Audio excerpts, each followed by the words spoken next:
برای آخرین بخش برنامه از جمال عبدی، رئیس شورای ملی ایرانیان آمریکا نایاک و کامران خانسارینیا، دبیر سیاستگذاری اتحادیه ملی برای دموکراسی در ایران نوفدی دعوت کردیم. هر دو خیلی خوش آمدید به برنامه. آقای عبدی، با شما آغاز بکنیم. موضع رسمی نایاک درباره بازگشت به برجام چه هست؟ Well, NIAC has strongly supported negotiations with Iran, the nuclear deal, returning to the nuclear deal. I believe we were one of the first to actually come out during the Trump administration and recommend that elected officials come out loud and strong and say we're going to save this deal if Trump leaves the White House, and end a situation in which the United States became the one to blame, became the pariah instead of the Islamic Republic. So we strongly support a return. Obviously, things are much different now. Now that Raisi is taking office, there is less upside in dealing, I think, with the Islamic Republic. I think that we see the protests that are happening now. We see this, somebody assuming the presidency who should probably be in front of a tribunal for crimes against humanity, not running a country.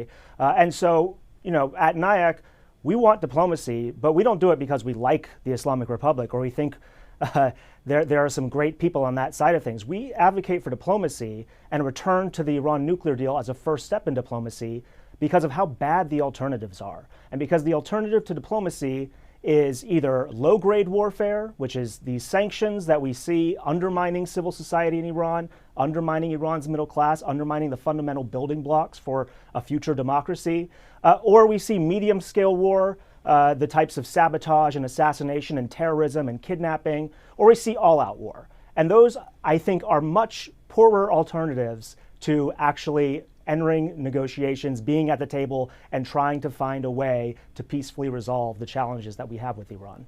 آقای خانسارینیا، موضع رسمی نفتی در این باره چه هست و پاسختون به استدلال‌هایی که آقای عبدی داشتن چه هست؟ Well, Mr. Dekhanpour, thank you very much for having me. With your permission, I'll just say one brief sentence in Persian. من درود ویژه میفرستم به مردم ایران، مردم شجاع ایران که الان در خیابان‌ها هستند و من میدونم که نهایتاً پیروز خواهند شد. It's an excellent question, Siamak, and at NUFDI, as an Iranian-American civic organization, I believe that we're well situated to answer the question because we look at two sides of a coin. The first is the impact that the JCPOA had on American national security, and the second is the impact that JCPOA had on the well-being of the people of Iran. If we look at the impact on American national security, we can see that it provided no benefit whatsoever because it did not control the Islamic Republic's terrorist activities in the region, its support for terror groups across the Middle East, and it didn't end the Islamic Republic's direct attacks on the United States and American soldiers throughout the region. When we look to the second component, the impact on the people of Iran, when this deal was being sold, when groups like NIAC were lobbying for it in Washington, we were told that it was going to benefit the people of Iran. We were told that this would even begin the road to democracy and human rights. None of that happened. The Iranian people continue to suffer under the brutality and the corrupt mismanagement of the Islamic Republic. Indeed, in 2017 and 2019, when they came into the streets while NIAC and other similar groups were blaming Donald Trump or blaming the US government for the people of Iran's problems, the people of Iran said, "Dushman ma haminjast, durugh migan Amrikas." And for those who may not speak Persian well, I'm not sure if Jamal speaks Persian, that means our enemy is right here. They lie when they say it's America. So Iranians continue to suffer in poverty, in hunger, and NIAC says that this is because of the United States. But we know that it's the Islamic Republic. The worst part, however, Siamak, of the JCPOA was that it legitimized the illegitimate, the corrupt, the terroristic, and the gender apartheid regime of the Islamic Republic. Javad Zarif does not belong on the other side of an American negotiating team in Vienna. He belongs on the other side of a prosecutor in The Hague for the crimes against humanity that his regime and that he is responsible for. And so it's not really a question of should we return to the JCPOA. This is no longer theoretical. It didn't benefit the United States. It didn't benefit the people of Iran. It only benefited the Islamic Republic. So the better question is, why would any Iranian-American organization support the return to something that so clearly benefited the Islamic Republic? And when the accusation is made that there's no alternative to war, that's simply false. Groups like this, who were very soft on the Islamic Republic, have made a lot of headway and I'm sure raised a lot of money with this chicken little idea that war is coming. The alternative is engaging the Iranian people and supporting the Iranian people, which is what they're asking for right now when they're protesting on the streets of Khuzestan and other parts of the country. آقای عبدی میخواید پاسخی دارید اگر بشنویم. Look, I mean, with all due respect to Kamran, you know, I don't hear a solution here. I mean, supporting the Iranian people, absolutely. But this isn't a question of is the Islamic Republic bad or good. I mean, we can have that debate. I think we'd fall pretty close to the same side on that. This is a question of what you actually do about it. We saw, I mean, Kamran talks about the JCPOA didn't deliver for the Iranian people. JCPOA was not in effect for very long, but before Donald Trump started talking about tearing it up, came into office and then did tear it up. So we never actually saw the fruits of the JCPOA. What we did see is what I believe is the alternative view. And look, if I'm wrong, if there is an alternative to, you know, statecraft is diplomacy and war, okay? If I'm wrong, if there is some third way that we are missing here, where we can ensure Iran does not build a nuclear weapon, where we can hold Iran accountable to its human rights obligations, where we can ensure that the Iranian middle class is able to flourish and civil society is able to hold the government in Iran accountable and demand change. I'm all for it. But from my perspective and from what I hear from folks like NUFDI who spend so much time trying to make this an issue of is Iran bad or not, rather than what do we actually do about it and offering some prescriptions, we saw what the prescription is. We saw under Donald Trump what happened.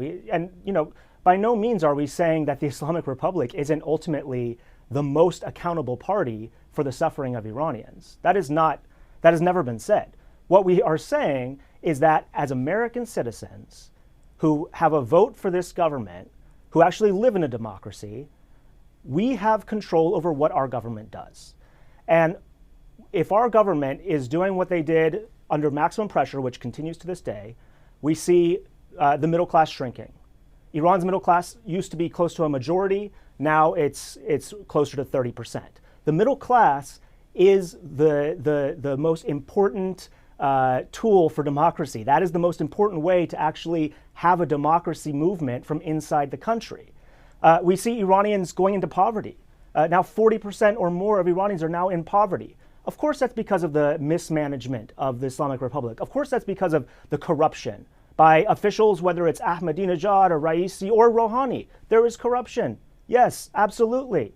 But it's wrong to then say, well, then everything is the Islamic Republic and the United States should be part of efforts to punish Iranians. And that's what's happening. We have punished Iranians and made them less equipped to be able to challenge their government. We now have internet shutdowns in Khuzestan, and we have them in Ahvaz, and we have them all over the place. Part of the way that we can fight that is to actually not have sanctions, US sanctions, that prevent Iranians from accessing the free internet. And there are all these other prescriptions. And you know, I just wish that as an Iranian American organization, I could actually engage with groups like NUFDI and Kamran. Instead, what we hear are the same tactics that the Islamic Republic uses to delegitimize us. You now have Iranian Americans who are afraid to express any position, as if it's not regime change, to express any position without being intimidated and attacked by these groups. If we want a democracy in Iran, we need to be able to talk to each other. آقای خانسارینیا، شنیدید صحبت آقای عبدی رو. یه نکته هم که مطرح کردن که من دوست دارم پاسخ بفرمایید حتما، این که گفتن مدت زیادی برجام فرصت داده نشد که فوایدش رو نشان بده. Absolutely. So, Mike, first I'd like to respond to some of what Mr. Abdi says. All of the things that he laid out, preventing the acquisition of a nuclear weapon, a growing democracy, a flourishing middle class, free speech, human rights, none of that is possible until the Islamic Republic goes. Again, this is not a theoretical argument. I don't know how much longer folks like NIAC are waiting. I'm not sure how much longer folks from NIAC are willing to wait, how much longer you're willing to allow the Iranian people to suffer. It's been 42 years. It's been 20 years since the start of the quote-unquote reformist project, which has gone bust. So I would love to have a dialogue with you. I hope this will continue. And all of members, once you are willing to say that the Islamic Republic is a criminal regime which must go at the hands of the Iranian people, That is the red line. That's the red line that the people of Iran have announced when they're on the streets right now, when they chant مرگ بر جمهوری اسلامی، مرگ بر علی خامنه‌ای، مرگ بر تمامیت جمهوری اسلامی، مرگ بر اصل ولایت فقیه. They have one very clear demand, and to be an Iranian-American organization and to not make it your priority to reflect that demand in the United States is being complicit in the suppression of that voice. There's only two sides here, the people of Iran and the Iranian-American community abroad and the Islamic Republic. This is not a debate that we can have. The Islamic Republic must go because it has spent 42 years massacring Iranians and 42 years threatening the United States. And to the point of the JCPOA not having had enough time, how much longer do you need? It's not just the JCPOA, it's 42 years of engaging the Islamic Republic. The Islamic Republic has had long enough to show its true colors, and it's showing its true colors right now on the streets of Izeh, on the streets of Susangerd, of the streets of Isfahan, all across Khuzestan in Tehran, when it's shooting children. And for the response of an Iranian-American organization, while Iranian blood is flowing in the streets, to remove sanctions on the individual ordering that bullet to be fired is unacceptable. Once you are willing to say that the Islamic Republic has to go as a moral imperative, I would love to continue the dialogue.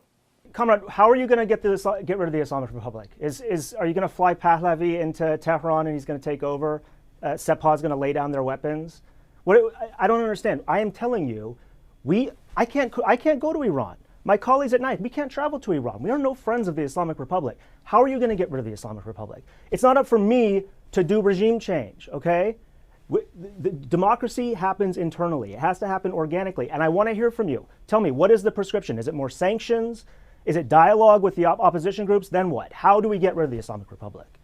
Before one can prioritize human rights in foreign policy towards Iran and begin to engage the Iranian people, you have to take the first step to stop helping the Islamic Republic.